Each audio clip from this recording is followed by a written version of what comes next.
Terus niki kula terangaken nggih. Tentu masyhur sekali ya di antara yang difahami semua ulama bahwa Quran itu bisa mensyafaati ya. Masyhur sekali bahwa Quran itu bisa apa? Mensyafaati. Bahkan syafaatnya Quran itu bedanya dengan syafaatnya Nabi adalah syafaatul Quran ini menghalau atau menghadang orang biar gak sampai kena azab.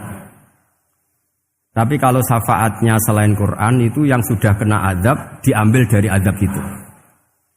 Nah, dalu niki kula kepengin matur teng jenengan sedanten karena niki lami sekali saya kaji bahwa malaikat, nggih malaikat sinten mawon itu juga kena konstitusi aturan fikih. Jadi kalau kita sebagai manusia wajib menghormati orang hafal Quran, enggak boleh nyadui wong hafal Quran, enggak boleh ngidoni wong hafal Quran, maka malaikat juga kena aturan yang sama. Karena dia malaikat ini termasuk makhluk yang mukallaf, makhluk yang kena tatanan Allah Subhanahu wa taala. Sehingga Rasulullah sallallahu alaihi wasallam dawuh surat Tabarok disebut Al-Munjiyah, Al-Waqiyah. Surat yang bisa menyelamatkan yang hafal dari siksa kubur. Pokoknya singkat cerita, ada orang itu fasik, mungkin ya layak disiksa. Pas sampai disiksa malaikat, surat Tabarok muncul menjelma sebagai seseorang. Kalau kamu menyiksa orang ini berarti nyiksa saya. Terus kata malaikat, anti min kalamillah, ya rujuknya memang perempuan karena surah itu dari muannas karena ada taknya. Anti min kalamillah, kamu ini termasuk kalamullah. Wa ana akrahu musa'ataki, tentu aku enggak berani menyiksa kamu. Ya terus berdebat kata malaikat, ini orang enggak benar, ini orang fasik, saya harus mukuli dia. Kata surat Tabarok, sak fasik-fasike aku iku ning atine. Kena nyiksa dekne nyiksa aku. Wahnya debat karena enggak ada mahkamah konstitusi. Terus walhasil terus malaikat bilang gini, ya sudah kita lapor kepada Allah Subhanahu wa taala. Lapor, akhirnya surat Tabarok ini cerita ke Allah, ya Allah, ini orang setiap kali datang ke saya dari sekian surat-surat yang ada di Quran, orang ini milih saya. Yang dipelajari ya saya, yang dihafalkan juga saya. Ini kata surat Tabarok kepada Allah. Jika orang ini hafal saya tidak ngefek ke dia untuk tidak disiksa, maka mendingan saya tidak termasuk kitabika, saya tidak termasuk Quran saja. Wong jadi Quran ora iso nyafaati. Terus kata Allah, lho kowe kok emosi kata Allah. Ya harus emosi dong Gusti. Masa wis dadi Quran kok gak iso nyafaati sing hafal. Terus kata Allah, wis pek aman. Makanya terus banyak orang ngapalkan surat Tabarok. Ya ini sekaligus ijazah nih. Untuk meradam kemarahan malaikat niku apal surat Tabarok. Syukur-syukur apal 114 surat. Oh niku malaikat sinten mawon pun kena ini. Cukup apal Tabarok. Sehingga adatnya orang-orang Jawa selain apal Yasin itu apal Tabarok. Nah saya itu lama sekali mempelajari bab ini. Ternyata di antara pokoknya itu satu, karena malaikat itu kena aturan fikih. Nggih imut nggih, malaikat itu juga kena aturan fikih. Jika orang hafal Quran itu haram disadui, kita haram menghinakan, maka malaikat juga kena aturan tidak boleh menghinakan orang yang hafal Quran. Dan alhamdulillah di banyak syurahul hadis hafal Quran itu maknanya tidak harus hafal semuanya. Orang boleh hanya hafal Tabarok, boleh hanya hafal Waqiah. Itu kalau kamu hafal betul, surat ini juga bisa berdiri sendiri mensyafaati Anda. Kayak ini surat Tabarok, beliau matur kepada Allah Subhanahu wa taala. Redaksinya gini, inna fulanan amida ilayya min baini kitabika fata'allamani wa ta'alani. Jadi dari sekian surat yang ada di Quran, orang ini selalu milih saya ya Allah. Jadi gampangannya surat Tabarok, wong saya diprioritaskan orang ini kok saya dingin-dingin saja ketika mau jenengan siksa, ini enggak fair. Apa gunanya saya sebagai kalamullah, sebagai kalamuka ya Allah, kemudian enggak ngefek kepada orang ini. Akhirnya walhasil sama Allah surat Tabarok diberi hak syafaat. Makanya akhirnya semua ulama ijma' yang bisa mensyafaati itu adalah satu Quran, dua Rasulullah Shallallahu Alaihi Wasallam, ketiga orang-orang soleh dan seterusnya. Tapi yang penting dari ngaji ini adalah bahwa malaikat itu kena konstitusi. Makanya saya punya ijazah untuk jenengan. Malaikat itu bisa diteror, sampean tenang saja. Malaikat itu bisa diteror, bisa dibully. Masyhur itu di cerita Nurul Ghulam karangannya Senawawi. Sayyidina Ali yang mbahnya Habib Ali ini, Sayyidina Ali bin Abi Thalib. Ya jadi Rasulullah kita tahu punya menantu yang top alim alamah namanya Sayyidina Ali. Sayyidina Ali ku yang menuso. Jadi dia ku iseng kepengen roh Umar ku wedi. Mergo mangkel. Wong kok ning donya anggere wong tau disentak iku kepengen roh Umar disentak. Wong sak urip-uripe nyentak. Wong. Walhasil Sayyidina Ali ketika Umar wafat, beliau berdoa, ya Allah saya beri kasef supaya ngerti Umar sing mletene ngono anggere wong disentaki wani gak nyentak mungkar nakir. Mau itu tok tujuannya. Nah, karena Sayyidina Ali itu orang yang luar biasa, walhasil dituruti mbek pangeran kasef. Wasef melihat mungkar nakir datang itu matanya kalkidril ghali kayak apa panci yang mengangai. Oh seru. Umar baru bangun dari kubur. Sayyidina Ali sebenarnya ingin melihat kalahnya Umar sebetulnya, niatnya itu ingin melihat kalahnya Umar. Ternyata Umar tersinggung, langsung berdiri. Hei malaikat, kamu itu harus punya akhlak. Kamu tahu saya siapa? Saya ini temannya kekasihnya Allah. Yang diandalkan temannya bukan dia. Jadi boleh lah neror malaikat itu boleh. Kamu tahu saya ini siapa? Saya ini temannya kekasihnya Tuhan, kekasihnya Allah. Ya ke sapa? Kancane Nabi Muhammad. Itu panik mungkar nakir. Panik terus matur Allah, ya Allah ini ada orang yang saya teror malah saya diteror. Siapa dia? Umar, temannya kekasihmu. Kata Allah, yo kowe iku yo sing di akhlak sithik mosok ambek kancane Nabi gitu. Semenjak itu terus sopan, ya kok mungkar nakir. Tapi Sayyidina Ali gagal ngelihat Umar kalah. Padahal cita-citanya kepengen Umar sekali-kali kalah. Jadi ada sekian cara untuk apa kalau dibahasakan untuk meredam malaikat. Masyhur ada ulama alim alamah pekerjaannya mengajar tauhid. Ngajar tauhid lah, mungkin tauhid primbon sampai tauhid apa. Ketika meninggal sama malaikat masih ditanya marbuka, manabuka dan seterusnya. Imam Malik datang, "Hei malaikat, ini guru tauhid, saurip-uripe mulang tauhid. Kowe ora tau mulang kok takok sing tukang mulang. Sing sopan." Ya sudah enggak usah tanya. Jadi cerita seperti ini mungkin orang lain boleh nggak percaya, tapi itu mudawwan, dibukukan di beberapa kitab, dan saya percaya itu karena secara umum kaidahnya adalah ala inna auliya Allahi la khaufun alaihim wa lahum yahzan. Tetap lahumul busyra fil hayatid dunya fil akhir. Artinya kalau wali itu mengalami ketakutan ketemu mungkar nakir, berarti dia tidak punya busyra fil akhirah. Padahal para wali ini dijamin punya busyra, mendapatkan gembira di dunia, juga mendapatkan gembira di akhirat. Artinya kalau para wali ngalami ditanya mungkar nakir, takut, apa mana mbok bayangno kepuyah-puyah, wah itu lahumul busyra. Jadi ini, makanya zaman nanti kalau ditanya mungkar nakir, marbuka, saya guru tauhid. Ngajar di Qudsiyah kelas 6. Wah, harus jelas. Saya kalau ditanya juga gitu, saya guru Minhajul Abidin, ngajar di Habib Ali gitu. Minhajul Thalibin, harus jelas. Kalau Pak Najib lebih gampang, ketua menoro. Lebih gampang lagi. Enggak apa-apa. Kalau karena malaikat itu ternyata mukallaf. Mukallaf itu kena aturan hukum. Enggak boleh dia selonang-selonong. Kena aturan hukum. Makanya fa innallaha ta'ala la yu'adzibu qalban wa al-Qur'an. Allah tidak akan menyiksa hati yang ada di Quran. Kalau orang hafal Quran sampai mati, artinya dia membawa Quran. Dan artinya apa? Malaikat kena aturan tidak boleh melecehkan orang yang membawa Al-Quran.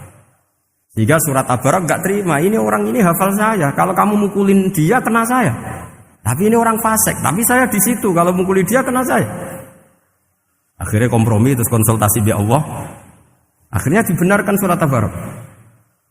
Ya, terus ini sudah clear ya, lolos ya, mungkar nakir lolos. Baru kayak surat nopo? Tabarak. Mungkin buatan dites malih, nak dites malih ndredeg keliru ribet. Tapi saya percaya itu ya. Saya tidak bisa membayangkan ya. Ketika Quran disifati Rasulullah Shallallahu Alaihi Wasallam bahwa Quran itu syafa', memberi syafaat, kemudian itu tidak ngefek. Saya itu keberatan sekali. Begitu juga apalagi ya, misalnya Rasulullah disifati aqrabin nas, ahabbin nas ilallah, kemudian tidak ngefek bisa memberi syafaat, itu tidak fair. Pasti orang-orang dekatnya Allah ini bisa memberi apa? Syafaat. Karena status kedekatannya Rasulullah Shallallahu Alaihi Wasallam diantaranya adalah hak memberi apa? Syafaat. Karena malaikat yang semuanya itu kena konstitusi.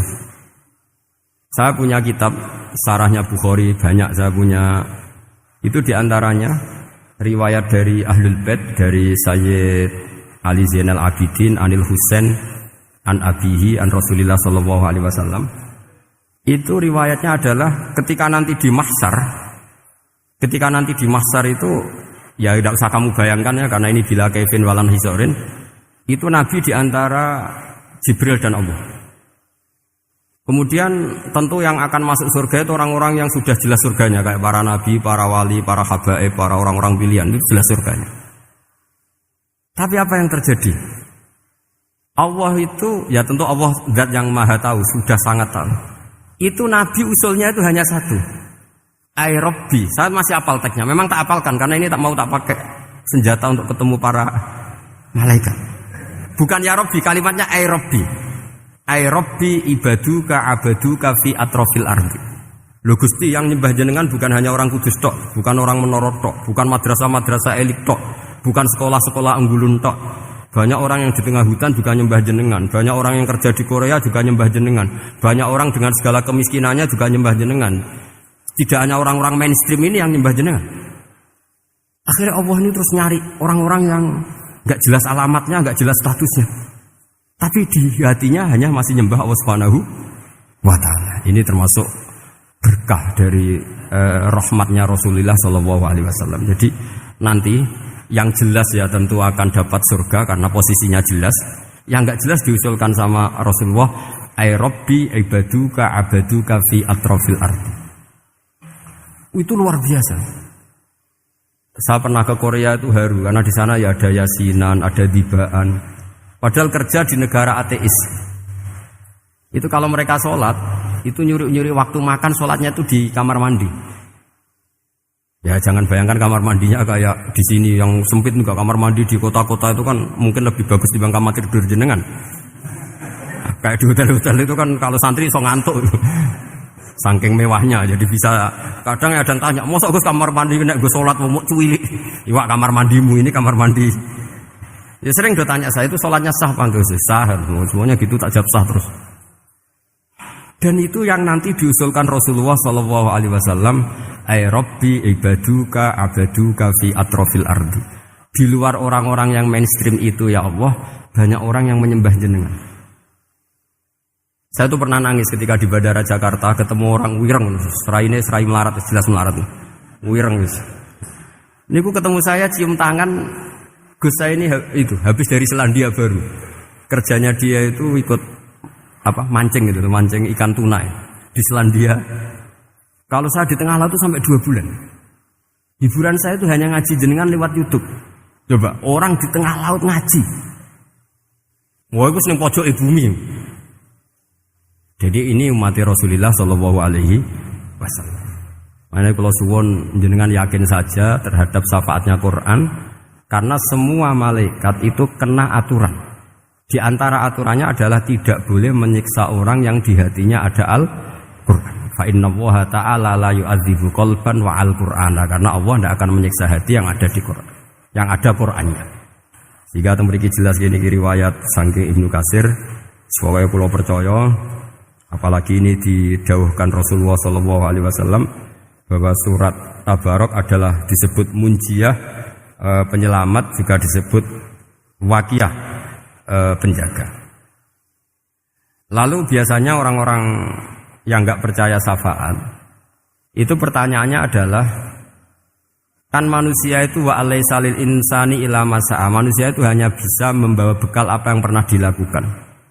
Itu dijawab oleh ulama-ulama kita ahli sunnah wal jamaah. Entah perlu ditambahi anahdia apa enggak tahu saya. Saya ini kata orang banyak termasuk pengurus PBNU, tapi saya itu tetap enggak pati srek. Kalau ahli sunnah saja, tidak usah ditambahi an-nahdiyah. Karena nanti malah tidak global ini, ahli sunnah kok lokal ini jadi ribet. Ya tapi kalau kita di Indonesia ya ditambahi an-nahdiyah tidak apa-apa. Karena mau tidak mau memang dalam hal ikramus sahabah mungkin kita dengan Wahabi itu sama-sama ikramus sahabah. Tapi dalam hal percaya wasilah, kita ini ada miripnya dengan Syiah. Karena Syiah percaya wasilah, NU percaya wasilah. Tapi dalam bab ikramu kulis sahabah, Beda kita dengan Syiah, fa innas Syiin itu ada sahabat yang dihormati, ada yang enggak. Akhirnya terus kita karena itu terus bikin ahli sunnah Ahmadiyah, karena Wahabi itu ya ahli sunnah tapi enggak percaya apa?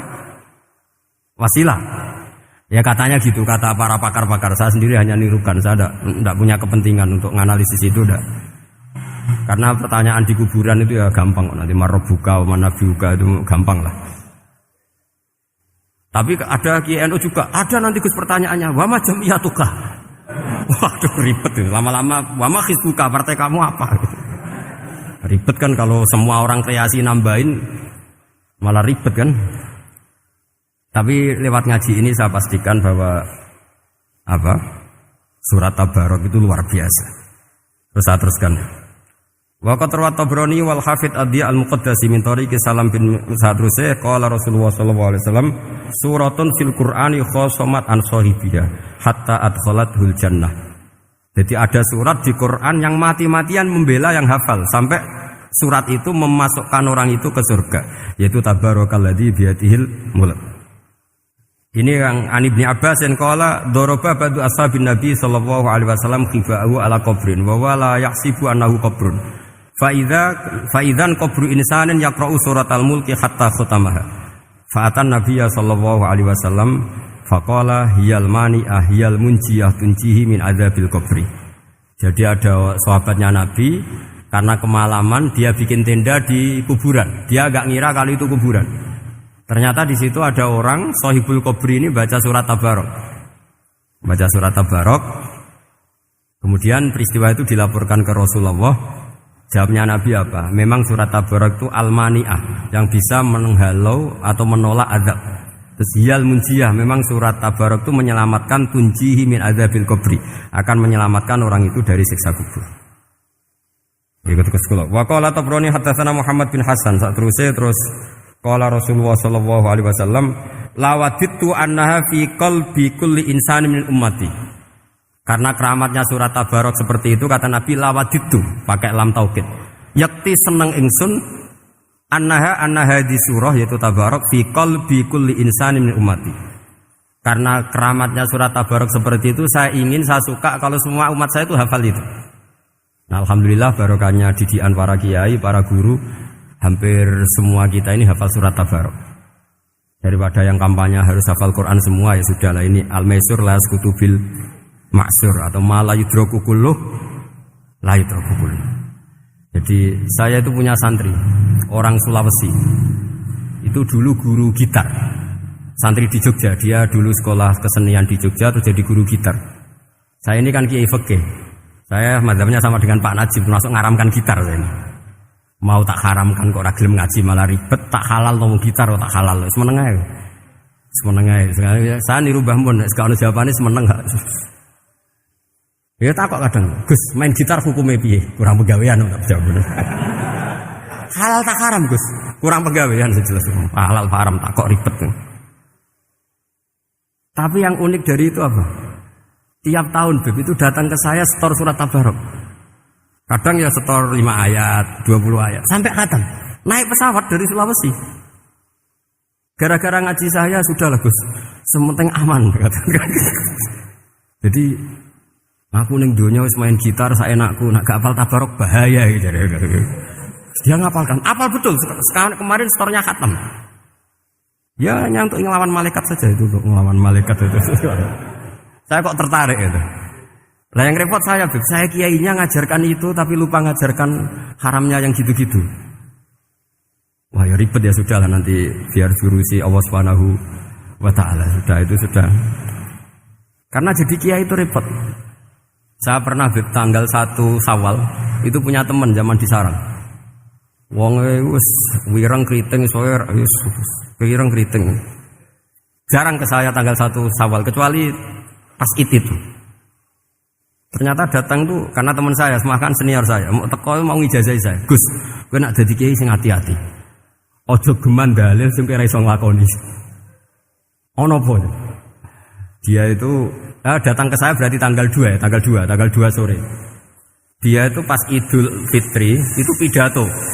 Man shoma Ramadan wa atba'ahu sitan min Syawal fa ka'annama shomat dahrakullah. Itu orang lugu-lugu poso. Barang tanggal loro-loro pas wandekne rokokan. Wong lugu-lugu, wah rugi bah aku poso jebule jenengan ra kena dinut. Jadi semuanya yang poso 6 hari itu ngikuti kiai itu. Ternyata pas disowani pas rokokan, rugi bah aku anut jenengan. Tak nut-nut poso jebule jenengan gak poso. Aku yo mending ngene, lha opo ke dalil ngono barang lho opo ora iso nglakoni. Makanya ini hati-hati para kiai, nek dalil sing ora iso nglakoni ora usah. Nak khutbah id ora usah cerita poso 6 hari, kok malah diciri orang. Ya cerita wae wong nak berposo dosane di sepuro insyaallah, pokoke yang gampang-gampang saja. Nak dolan ning gone wong awan-awan dosa ganggu. Nak dolan sombong gak gelem silaturahim, wae ngomong yang umum-umum saja. Jangan dalil poso 6 apa? Hari itu sekali ada yang nganut ternyata kamu ndak bisa, wah itu repot. Ya jadi saya berharap sekali keyakinan guru-guru kita bahwa Al-Qur'an mensyafaati itu kita terima. Kita terima an ilmin wa an bayinatin wa an hujatin. Kita bukan sekedar terima karena itu dawai guru enggak, tapi satu bayinah.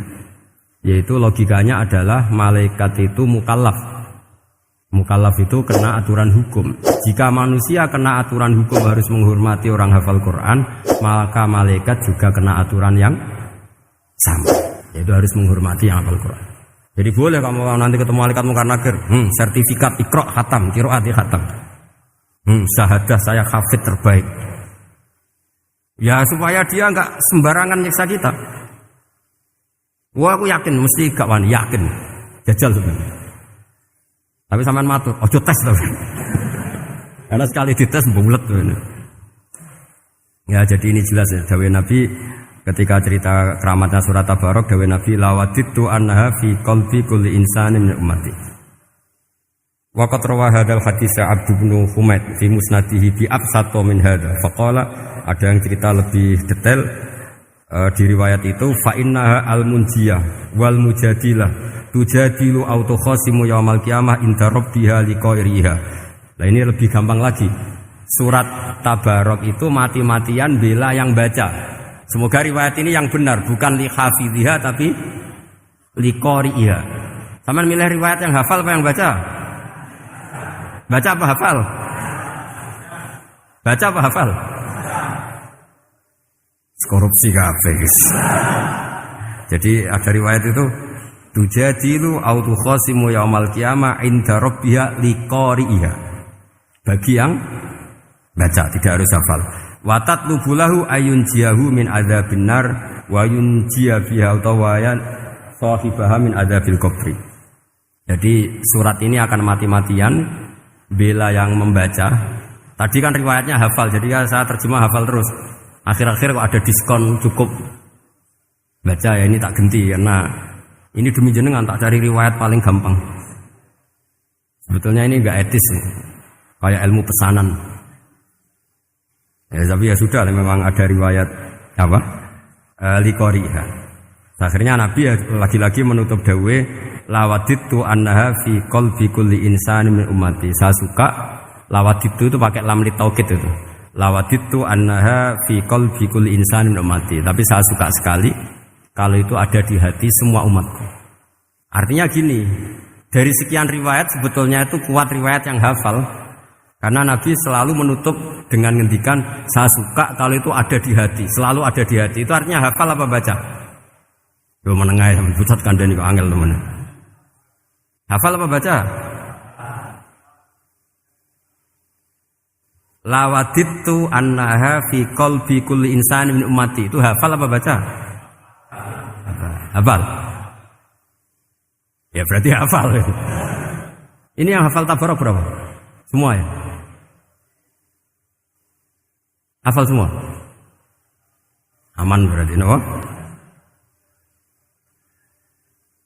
Jadi kalau niku gak ada kitab banyak tentang usul fikih.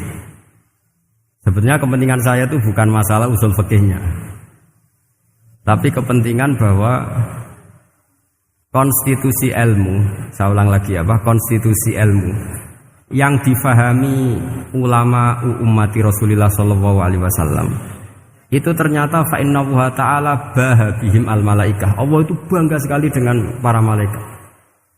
Makanya kamu harus ngaji usul fikih, ngaji apa saja. Karena malaikat itu tidak bisa mikir gak jenengan, yang bisa mikir itu jenengan. Sehingga ketika presentasi cara bahasa sekarang, termasuk keramatnya Imam Amudi, itu ada cerita ini ada di Nailul Ma'mul kalangannya Syekh Mahfud At-Turmusi. Imam Amudi itu ulama top, tapi dia ngajarnya itu matematika. Jadi ulama nggak ngajar tauhid, nggak ngajar tarikh, nggak ngajar pesolatan, tapi ngajar matematika. Akhirnya, tapi di hatinya ini, makanya ulama itu punya sirri asrorihim al-fatihah itu ya di sini. Di hatinya itu menurut dia, ilmu paling efektif untuk menjelaskan logika tauhid itu ya matematika. Singkat cerita, ketika ketemu para malaikat, ngendikannya Allah, ya Amudi, kenapa kamu sering belajar matematika? Di tauhidika ya Rabbi, supaya saya mentauhidkan engkau. Ajari para malaikat. Jadi malaikat dipanggil semua sama Allah. Hei waya malaikat, hei para malaikatku, dengarkan kajian Imam Amudi. Dengarin semua. Dia nerangkan di bor hanya sedikit. Nisbatus naini wa arba'atin wa khamsin sampai terus ilal wahid, semuanya nisbatul far'i ilal asli. Wes aku gawe angka cek 1 juta cek 1 miliar, tetep awale iku siji. Mbok donya jumlahe cek alam galaksi cek planet wis santek. Tetep asal usule siji. Kabeh iku pengembangan nisbatul far'i ilal asli. Liyane zat sing wahid iku kabeh far'un, cabang mintil kal wahdah. Malaikat manduk-manduk kabeh ya, kabeh iku kok Allah. Jadi angka sebanyak apapun itu ya nisbatul far'i ilal asli. Jadi 2 ya enggak asli, yang asli 1. 5 ya sama, 1 miliar ya sama, 1 triliun semua. Berapapun jumlahnya bilangan, semuanya adalah far'un minal wahid. Terus kata Allah, "Oh iki lho ulama aku pinter tenan nerangno tauhid." Nah, malaikat kan monoton. Pokoknya wiridan sudah gitu dok. Akhirnya, padahal malaikat ini pernah nggak terima ketika ulama itu masuk surga duluan, karena kan wiridan ini lama malaikat. Tapi ternyata apa? Kata Allah, kowe wiridan terus wajar gak di nafsu. Manusa tak kei nafsu jek eling aku. Akal terbaiknya dipakai untuk saya kata Allah, yaitu untuk litauhidi, untuk mentauhidkan saya. Itu Imam siapa? Amudi. Jadi dia. Terus saya punya kitab, pernah ngaji sama Mbah Mun, namanya kitab Al-Husunul Hamidiyah. Itu ada ulama, itu ahli gambar. Gambar ya gambar. Kitabnya itu bergambar. Yo kadang gambar wit, kadang gambar wedhus, pokoknya kitabnya itu gambar. Tapi wong keramat. Dua kitab gambar tapi hawane hawa tauhid. Nah, sampean kan enggak ngarang kitab primbon. Donga mahabbah. Lah ndekne dhewe Joko tuwa kok ngijazahi mahabbah. Lucu kan. Ana kiai fakir jali ijazah jal berizki yo ngijazahi udah ndekne dhewe. Oke, sing repot menen. Wong ndekne dhewe ra cerdas ngijazahi ilmu laduni. Ribet Mas. Wong ndekne dhewe ra cerdas ngijazahi ilmu napa? Ternyata di akhir kitab itu dijelaskan gini. Fa inna hadhihi suwar, semua gambar ini awaluha min nuqtah wahidah. Awalnya adalah dari 1 titik. Jadi famadarul wujud adalah an-nuqtah, 1 titik. Nuqtatul wujud yaitu Allah Subhanahu wa taala. Mbok kowe gambar seruwet apapun. Wis aku gambar benang paling ruwet sing ra iso diurai. Awalnya 1 titik apa 2 titik? 1 titik. Makanya masyhur dalam dawuh para ulama, Quran dikumpulkan di surat Fatihah. Surat Fatihah dikumpulkan di Bismillah. Bismillah dikumpulkan di titiknya ba. Nah titik ba ini disebut bi kana makana wa bi yakunu mayakun. Karena lewat titik bi ini, karena saya yang ada menjadi ada, dan karena saya yang mau ada akan menjadi ada. Makanya semuanya itu kembali ke 1 titik, nuqtatul wujud. Kayak apa ulama dulu? Jadi mau bismillah itu gak main-main kan. Bismillah itu eling baik. Ba ini nuqtatil wujud, bahwa kita benar-benar bertauhid. Mbok kayak apa buletnya gambar, mbok kayak apa ruwetnya, tetap dimulai dari 1 titik. Mbok kayak apa jumlah angka-angka itu, dimulai angka 1. Nah, Sampean saya harapkan nanti kalau ketemu Allah itu Allah bangga dengan sampean kon mulang tauhid ning malaikat. Orang ning TPQ kon mulang malaikat. Itu cita-cita terbesar saya, kepengen mulang malaikat. Mulang sampean wis bosen yakin wis. Aku pengen wah keren, mulang. Ya, maksudnya aja malaikat kok Jibril, Mikail itu malaikat elit. Sing awam-awam lho sing mboten. Mboten kalau malaikat ini papan atas niku mun alim banget. Saya kenapa ngomong demikian? Saya ini punya tafsir namanya tafsir Al-Qurtubi. Itu Imam Qurtubi termasuk tak anggap mufassir hebat. Beliau ketika ngendikan wa idz qala rabbuka lil malaikati, saat terus walhasil malaikat itu terus protes ataj'alu fiha may yufsidu fiha wa yasfikud dima. Itu kan ada pertanyaan di tafsir itu. Bagaimana mungkin malaikat itu protes kepada Allah padahal malaikat itu terkenal loyal sama Allah, enggak pernah intervensi, enggak pernah gugat. Kenapa ini kok ada cerita malaikat kok gugat atas alu? Jadi Imam Qurtubi, hum awamul malaikah, itu awamnya malaikat, bukan yang kayak Jibril, Mikail. Itu malaikat-malaikat yang enggak ada namanya, awam. Jadi jangan bayangkan yang protes itu kayak malaikat Jibril. Jadi harus dibedakan. Nah, saya ya tentu kalau ngajar malaikat ya milih yang ini, yang enggak jelas namanya ini sudah. Kalau Jibril ya enggak mungkin diulang tuh sing nggo wahyu. Apa alam Quran itu sepiro? Aku sing nggawa Quran ribet kan malah. Lah nek Israil mbok ulang tersinggung dipletet lah sebentas malah ribet. Mikael mbok ulang tersinggung kira di donasi bagian duit dan bagian rezeki. Ribet. Wis mulang malaikat sing awam. Saya itu termasuk hilang iskal saya, janggal saya karena tafsir Qurtubi. Dulu saya itu iskal. Mau malaikat kok ngevaluasi kebijakan Allah itu artinya kan gini. Ya Allah, engkau mengangkat Adam sebagai khalifah. Padahal potensi Adam itu adalah ifsad. Ya, ataj'alu fiha may yufsidu fiha wa yasfikud dima. Kata malaikat, wa nahnu nusabbihu bihamdika nuqaddisu lak. Itu kan paradok, kalimat yang paradok. Paradoknya begini, ya Allah tolong evaluasi engkau ngangkat Adam sebagai khalifah. Potensi Adam adalah merusak bumi. Wa nahnu nusabbihu bihamdik, kita ini selalu mensucikan engkau. Loh, itu kan paradok.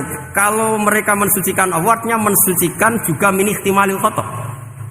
Mensucikan bahwa Allah itu tidak mungkin salah. Nah ini bilang mensucikan kok. Saya mensucikan engkau Gusti, tapi kok dalam hal ini kok kayak jenengan itu salah gitu. Wong karwan Adam kok mbok angkat. Makanya Allah duka. Wong kowe ku jare maca tasbih kok ngevaluasi. Ya kan maknanya mentasbihkan Allah apa? Mensucikan dari semua kesalahan, kekurangan. Nah, ini bilang baca tasbih kok nganggep Allah itu perlu dievaluasi kebijakannya. Tolong pikir ulang Gusti. Mungkin jenengan kurang detail kan kayak gitu. Akhirnya Allah tersinggung. Masyhur itu di tafsir-tafsir. Meskipun tafsir itu sebagian Israiliyat, yang keterusan itu rodok Israiliyat. Tapi cara kula rodok setuju kan. Israiliyat yang rodok gitu. Itu kan masyhur itu. Akhirnya lah apa alasannya Adam kok salah? Bani Adam tentu akhirnya Adam ini kemudian berganti ke Bani Adam. Dan itu jadi perdebatan ahli tafsir. Apakah domir itu harus kembali ke asal? Apa boleh ke pengembangannya? Misalnya Adam itu kan di situ disebut ataj'alu fiha may yufsidu fiha wa yasfikud dima. Padahal Adam yang nabi ini enggak pernah yusfikud dima. Enggak pernah yufsid fil ardi, juga enggak pernah wa yasfikud dima. Ya, saya ulang lagi, Adam yang nabi itu kan enggak pernah ngalami ataj'alu fiha may yufsidu fiha wa yasfikud dima. Berarti Adam ini nanti yang nakal, yang sampai senang berteman darah itu Adamnya apa anaknya? Anaknya kan? Itu jadi perdebatan ahli tafsir. Walhasil singkat cerita, malaikat ini tidak salah. Nyatanya kita tahu kan perang di Irak, di Syria, perang zaman Belanda. Bani Adam itu senang safkud dima. Tapi ternyata malaikat ini ditegur sama Allah. Bisbiyah manusia itu salah itu di nafsu. Gue bener mergo ora tak kei nafsu. Masyhur terus dicerita Israiliyat itu ada malaikat, dia jajal Gusti. Jual tenan dikai nafsu, medun ketemu wong adus langsung merkosa. Gawe anan sih, ora kenalan sih. Terus dari Allah, wah lumayan menungso, ana mukadimah iki awur-awuran ae. Walhasil terus malaikatnya api terbang enggak bisa. Ini kata cerita Israiliyat, kamu harus menentang cerita ini. Tapi saya setuju. Singkat cerita, pertanyaannya adalah, mungkinkah malaikat melakukan kesalahan? Padahal termasuk salah adalah protes kepada Allah Subhanahu wa ta'ala. Itu dijawab oleh Imam Qurtubi, hum awamul malaikah. Itu awamul malaikat. Jadi kita harus membedakan malaikat yang papan atas, yang ashos. Kalau dalam tafsir modern disebut malaikat sing ashos, kayak Jibril, Mikail. Ada malaikat awam.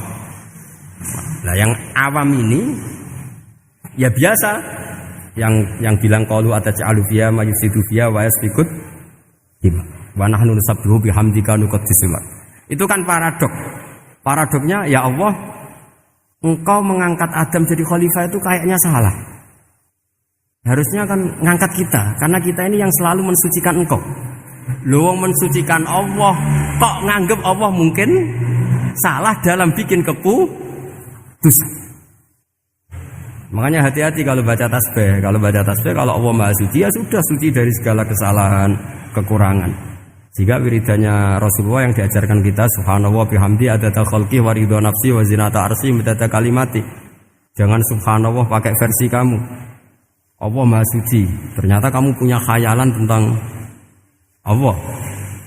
Nah, kalau khayalan kamu salah, berarti mendudukkan Allah tidak sesuai sifatnya Allah. Makanya ahli tauhid terus punya satu pakem ilmu yang namanya ma khatara bi balika fa wa bi khilafi dzalik. Apa yang ada di hatimu bahwa Allah seperti ini, hakikatnya Allah tidak akan seperti itu, karena Allah mukhalafatul bil haq. Karena ini masalah-masalah sensitif. Nah, dan itu yang salah, saya ulang lagi, awamul malaikah. Kata Imam Qurtubi siapa? Awamul malaikah. Ya saya teruskan. Jadi kula suwun seperti keinginannya Rasulullah sallallahu alaihi wasallam. Terus niki terakhir, anna Rasulullah sallallahu alaihi wasallam kana la yanamu hatta yaqra alif lam mim tanzil wa tabarakalladzi biyadil mulku wa qala las antawuf yufaddilani kulla suratin fil Qur'an bi sab'ina hasanatan. Jadi di antara kelebihannya surat Tabarok adalah mengungguli umumnya surat dengan kelas 70 kali derajat. Jadi keunggulannya surat Tabarok itu bisa ina darajah di bawah surat-surat yang lain. Sudah, ini surat Tabarok agak panjang. Tapi alhamdulillah dari semua itu surat Tabarok itu kalah bi qul huwallahu ahad. Jadi ini nikmat terbesar kita. Karena enggak perlu Tabarok, saiki porsi ini diturunkan jadi apa? Qul. Makanya banyak tarawih main apa? Kulhu. Itu bukan cari cepet, itu dalile musalsal ila Rasulillah sallallahu alaihi wasallam. Jadi ada sahabat itu kalau ngimami main kulhu. Di Indonesia masih mendingan kulhunya rakaat kedua ya. Itu enggak, sahabat ini rakaat pertama ya kulhu, kedua ya kulhu. Masih mendingan di Indonesia dipakai selingan rakaat kedua. Singkat cerita, sahabat yang makmum ini lama-lama mangkel, matur, ya Rasulullah, ini orang yang kau pasrai jadi imam itu sering main kulhu. Akhirnya Nabi memanggil, ya fulan, kenapa kamu suka baca kulhu? Li'annaha sifatur rahman, karena dalam surat kulhu itu semuanya menerangkan sifatnya Allah Ta'ala. Maka saya suka itu. Nabi saat itu juga dapat wahyu, ya Muhammad, kasih tahu orang itu, inni uhibbu, saya suka dia karena dia suka kulhu. Wah, itu aja hafalkan itu. Jadi itu riwayat yang lebih menggembirakan itu. Jadi tidak usah Tabarok, cukup apa? Dan itu lebih mutawatir. Makanya dalam legenda dunia kiai itu kan ini ada cucunya Sayyidina Ali. Tuh, siapa yang bisa khatam Quran sekian menit, yang menang Sayyidina Ali ya, karena baca kulhu sampai 3 kali. Yang dianggap takdilul Quran, sudah sama dengan baca Quran. Jadi ini ijazah terakhir, ini jadi porsinya tambah turun. Saya itu suka. Saya itu punya banyak penggemar lah di Jogja, di Jakarta. Memang agama ini harus mudah. Saya itu kalau baca kulhu itu sampai nangis. Nangis saya bukan karena faham atau haru, itu enggak. Sebaik itu Allah. Masa gara-gara hafal kulhu, main kulhu dicintainya? Ya karena memang Allah benar-benar zat yang baik. Makanya saya punya teman itu kurang ajarnya, masya Allah. Kalau tes ditanya rukun Islam berapa, nawakidul wudhu berapa, muftitatus sholat berapa, semuanya dijawab la ilaha illallah. Terakhir ditulis kafir Pak, sama anak nyalano iki. Nyalano la ilaha illallah kafir apa enggak? Gurunya bingung kan akhir. di ek iku la ilaha illallah kok di ek. Akhirnya bocah diceluk, "Cung maksudem piye? Mun sampean wani ngeek Pak, kafir Pak." Akhirnya sugahno ribet-ribet. Pertanyaan apa tuh? Ma muktilatu sholat la ilaha illallah. Nah gitu wudu ya. Tapi jangan tiru. Lah gurune kok pengen gak wani kafir. Siapa yang berani ngeek la ilaha illallah? Ya ana meneh sing buweli. Angin belinge ku disurati wong tuane. Kula nu mondok sarang era kuno, dadi ijek lugu wong. Surati wong tuane, kowe gak susah, wong tuamu disurati. Tenang ya Gus, bapakku buta huruf. Dadi wis disurati, gak ngefek wong bapake buta huruf. Nah, di Islam, saya ulang lagi di Islam. Dengan tanda kutip kesalahan-kesalahan kecil gini ku zaman Nabi, sahabatnya Nabi, iku kabeh ku dadi berkah. Makanya enggak ada ilmu sebarokah kayak zaman Nabi. Wong goblok wae dadi berkah. Sampai Nabi ngendikan aksaru ahlil jannah al-bulu, akeh-akeh penduduk swarga iku wong goblok. Mergo wong goblok iku piye? Apa dimangkeli iku ya gaweane pangeran. Nabi itu pernah disomasi wong goblok. Itu ya piye? Nabi kan cerita kiamat tuh gini. Yang kemarin enggak jadi itu. Kiamat di Indonesia kan berapa kali ya? 999 terus 2000 berapa? 12 terus Jumat apa kan sering mau ada kiamat itu. Saya sering ditanya tamu, "Gus, ngenteni kiamat teng pundi? Enteni ning kene barang aku." Aneh-aneh. Wong karuan layak alamuha illahu bokas bakas. Nak misalnya tenan piye Gus? Ya tenan sing enek kowe sik, anak aku gak. Wah sesuk tak ngenteni kiamat ora sida kiamat. Aneh-aneh. Saya ulang lagi. Ketika Nabi cerita dasarnya kiamat itu sahabat itu enggak mikir. Padahal mereka orang-orang pinter. Si mikir wong desa, Mas. Ya Rasulullah mata sa'ah. Engkau itu cerita kiamat terus tapi enggak jelas tanggalnya. Lalu itu kapan? Wah, kaget sahabat. Oh, pinter juga. Kalau cerita itu ada tanggalnya dong. Ini kan cerita terus tapi enggak jelas tanggalnya. Apa diamuk wong desa? Ora diamuk mangkelno. Nabi meneruskan tentang ahwalil kiamah, masih nerangkan ahwalil kiamah. Dibaleni lagi. Ya Rasulullah mata sa'ah. Lalu kiamat itu kapan? Ini kalau ijazai, jadi bodoh tapi untuk ridhanya Allah Ta'ala pun. Kalau lah kadang jadi pinter gue nyesal. Ribet. Kongkonan ini, kongkon Pak Najib barang ini akhirnya, gara-gara pinter. Padahal kok ya wong bodoh lah mlebu swarga, ribet kan? Direwangi dadi wong alim, sebelum kok wong bodone ya melok mlebu swarga. Wong gelombang kedua itu pengumumannya siapa pencinta Nabi, pencinta wong alim masuk swarga. Yang pertama seleksinya agak ketat, yang kedua itu ya muhibbin mun cukup mun. Jadi sebenarnya swarga ya ketemu wong ra jelas-jelas nih. Wah repot ya. Akhirnya ketika Nabi gak jawab, sahabat itu banyak yang analisis kariha maqala, lam yasma, ada yang bilang lam yasma. Memang Nabi tidak dengar.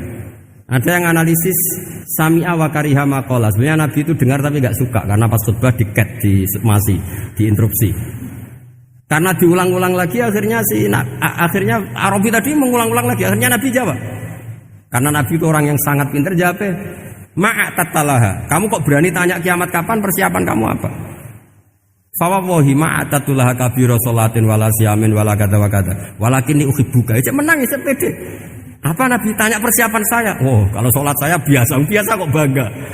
Wes wong desa biasa kok. Fawawahi ma'atatulaha kabira sholatin. Saya sholatnya biasa, puasa biasa. Maksudnya wajib-wajib tok lah, ndak aneh-aneh. Tapi walakin uhibbuka, tapi saya ini mencintai engkau. Apa jawabannya Nabi? Almar'u ma'aman ahabba. Dan itu melegenda seluruh dunia, baru kayak Bedui.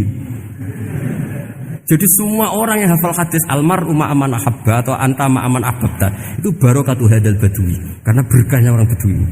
Dan hadis itu mutawatir karena dikatakan Nabi ketika khutbah, orangnya banyak yang hadir banyak. Barokahnya orang Bedui, gak disopan santun.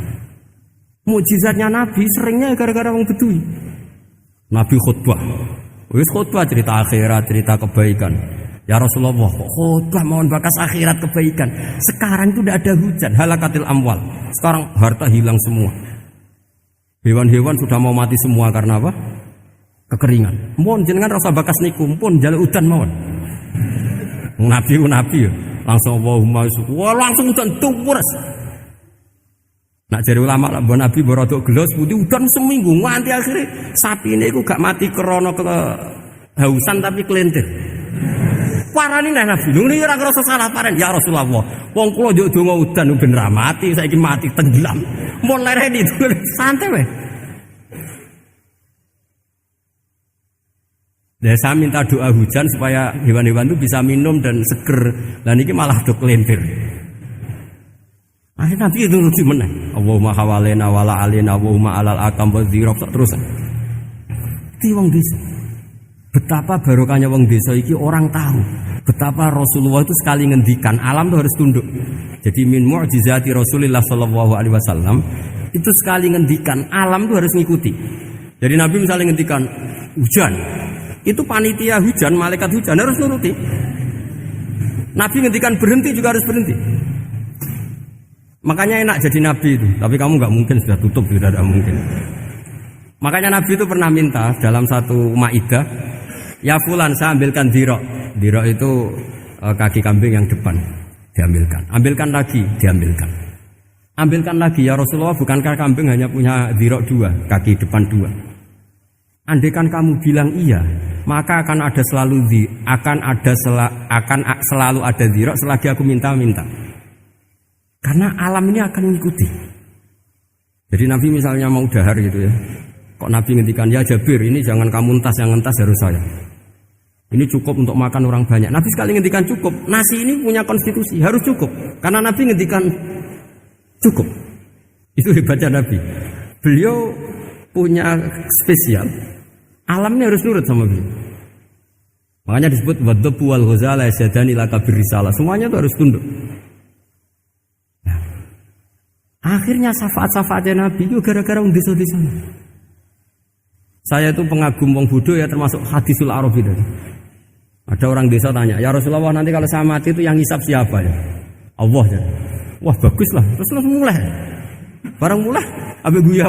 Nabi piye karepe? Dipanggil lagi. Ya Arabi, kenapa kamu tertawa-tawa terus pulang? Ya baguslah kalau yang hisab Allah. Selama ini hubungan sama Allah saya baik-baik saja.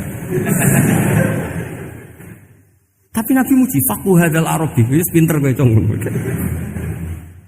Terus pernah lagi ada orang Bedui tanya, hal yadhakur rabbu ya Rasulullah, apakah Tuhan itu pernah senyum, pernah tertawa? Naam, kata Nabi, ya pernah.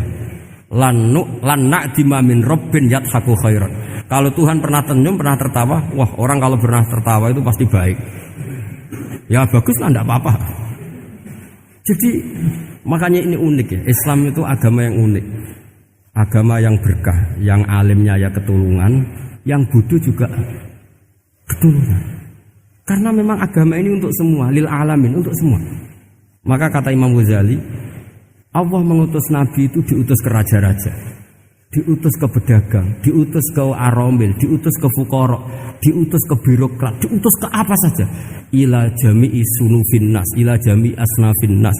Bahwa semua yang mengapresiasi kenabiannya Nabi itu mulai raja, pedagang, PNS, birokrat, orang miskin, orang apa saja yang mengapresiasi dakwahnya Rasulullah sallallahu alaihi wasallam. Al-Fatihah.